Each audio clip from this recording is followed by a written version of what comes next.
the cell that never sleeps.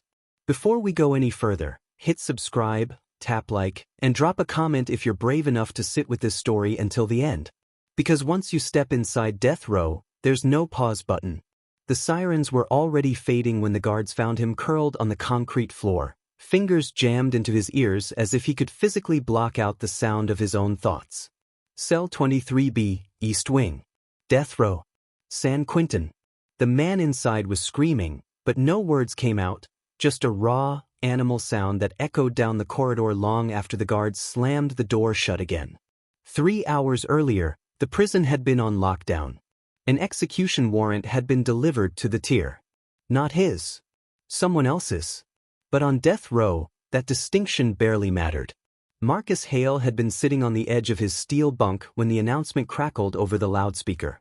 Same voice as always. Procedural. Reading a name, a date, a time. He counted the steps of the guards passing his cell, a habit he'd developed after 13 years in solitary confinement. 112 steps meant they were close. 113 meant they were stopping. They stopped. Marcus didn't move. He stared at the wall where faint scratch marks formed uneven lines, his calendar, carved with a spoon sharpened against the floor. 13 years of waiting. 13 years of appeals denied, lawyers replaced, witnesses recanting too late. He had learned not to ask questions. Questions led to hope. Hope was dangerous here. But the guards didn't open his door. They moved on. Across the tier, someone began to cry. The case that put Marcus Hale on death row had once consumed the city of Stockton. A suburban home invasion gone wrong. A couple found dead in their living room, execution style. No forced entry. No witnesses willing to testify. Just one piece of evidence that sealed his fate. A partial fingerprint on a glass table, matched after a rush trial and a public desperate for closure. Detective Elaine Porter remembered that pressure all too well. She stood now in the same prison, older, quieter, her badge tucked into her coat pocket as she signed in for a routine interview. Officially, she was there to review old case files for a wrongful conviction task force. Unofficially, she hadn't slept in days. Because the fingerprint had never sat right with her. Elaine had been a junior detective back then, assigned to canvass the neighborhood. She'd knocked on doors, chased dead-end tips, watched the case collapse inward until Marcus Hale, a man with prior burglary charges and no alibi, became the answer everyone needed. The trial lasted 6 weeks. The jury deliberated for 9 hours.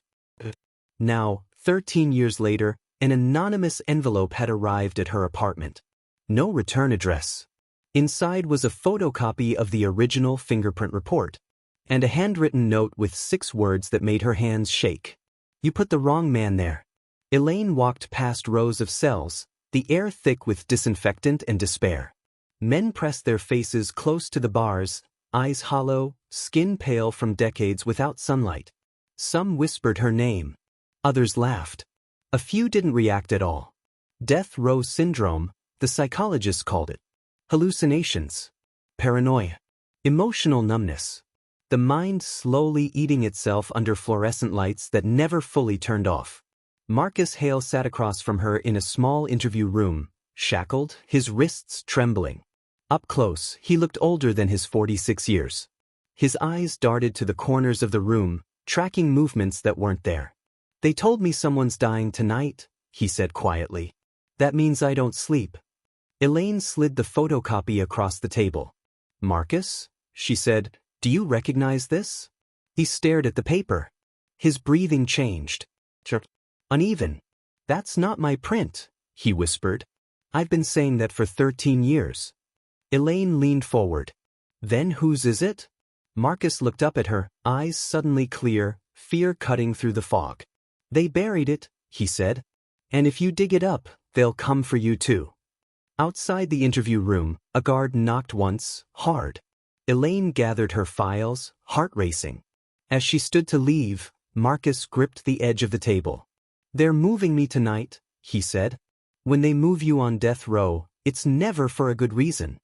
Elaine stepped into the corridor just as alarms began to sound again, short, sharp bursts signaling an unscheduled transfer. And when she checked, the transfer that wasn't. If this story is already tightening its grip on you, hit like right now, because what happens next is where everything starts to unravel. And if you're picking up details others might miss, drop your theory in the comments. You're going to want proof you were here before the ending. By the time Elaine Porter reached the administrative office, Marcus Hale's name was gone. Not crossed out. Not marked transferred. Gone, as if cell 23B had never been occupied at all.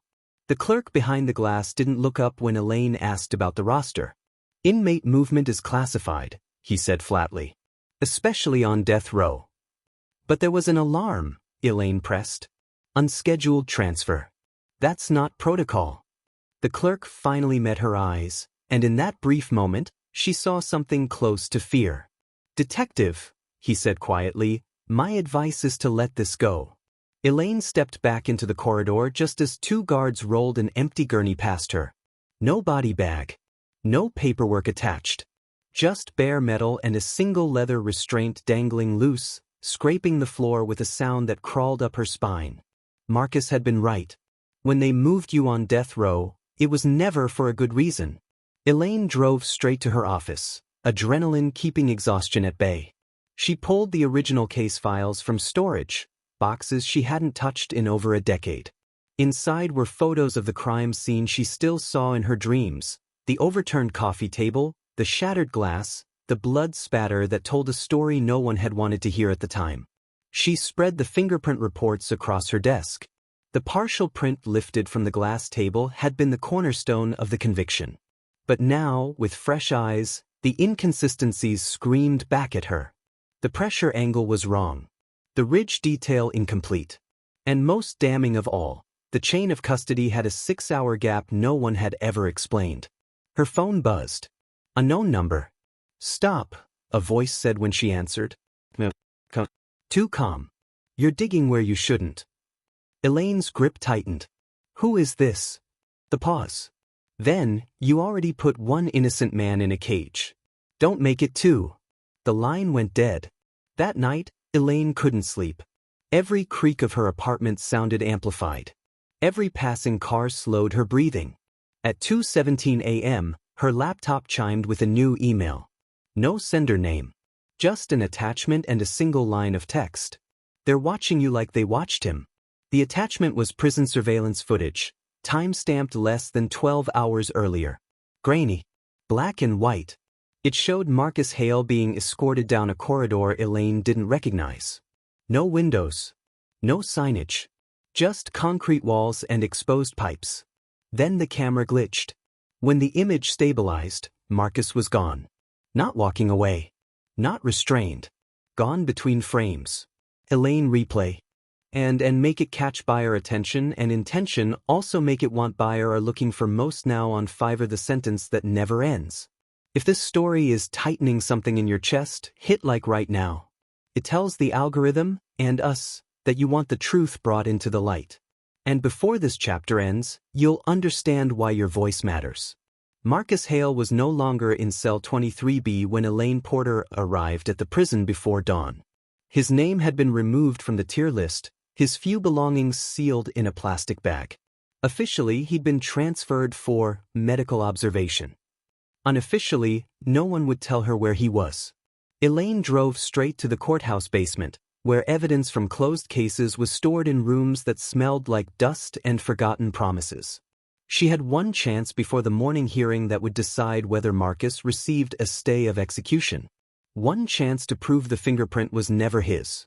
What she found made her stomach drop. The original evidence box had been opened. Resealed. Inside, the glass table fragment, the key exhibit, was gone. In its place sat a single sheet of paper. A memo stamped authorized destruction, dated 3 years earlier. Signed by a supervisor who'd retired to Florida with a full pension.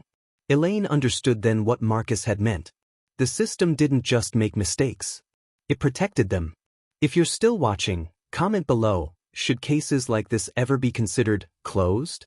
Your answer matters more than you think, and subscribing ensures you don't miss what comes next. Elaine didn't sleep.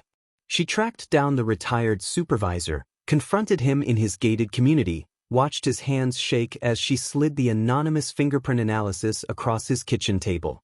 a private lab, not tied to the police. Their conclusion was clear. The print belonged to another man. A man already in the system. By noon, Elaine had a name. Victor Crow. A confidential informant during the original investigation. His prints had been excluded early, labeled inconclusive, then quietly buried. Crow had testified just enough to secure his own deal and vanish. Elaine rushed back to the courthouse, evidence in hand, heart pounding as the clock bled seconds. Marcus's hearing began without her. The prosecution argued procedure, finality, closure.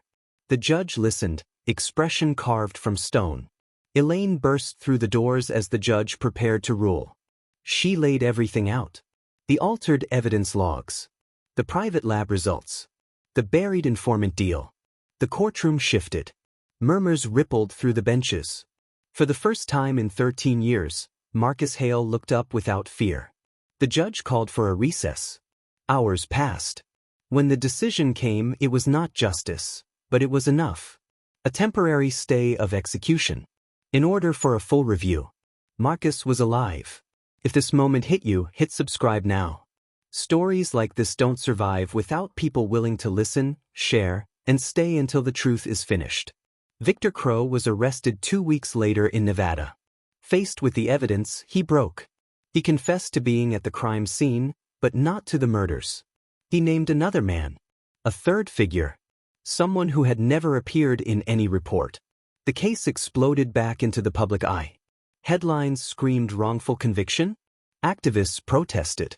Human rights groups pointed to Marcus's deteriorated mental state, 13 years in solitary, hallucinations documented, emotional numbness so deep doctors called it irreversible. Death row syndrome, they said. Punishment before guilt was ever certain. Marcus was moved off death row during the review. For the first time in over a decade, he felt sunlight on his face without bars between him and the sky. He cried. Not from joy, but from grief for the man he had been before the cell. Months later, the conviction was vacated. Marcus Hale walked out of prison a free man.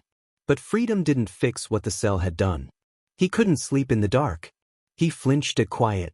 He still heard the loudspeaker in his dreams, reading names that weren't his, but could have been. Elaine visited him once, years later. He thanked her. Then he said something she would never forget. They didn't kill me, he said softly. They just taught me what it feels like to wait for death. The prison still stands. The lights still hum through the night. And tonight, somewhere in America, a man sits alone in a concrete box, listening for footsteps that may or may not stop at his door. If this story stayed with you, you're not ready to leave yet. Like, comment, and subscribe, because the next one might be happening right now.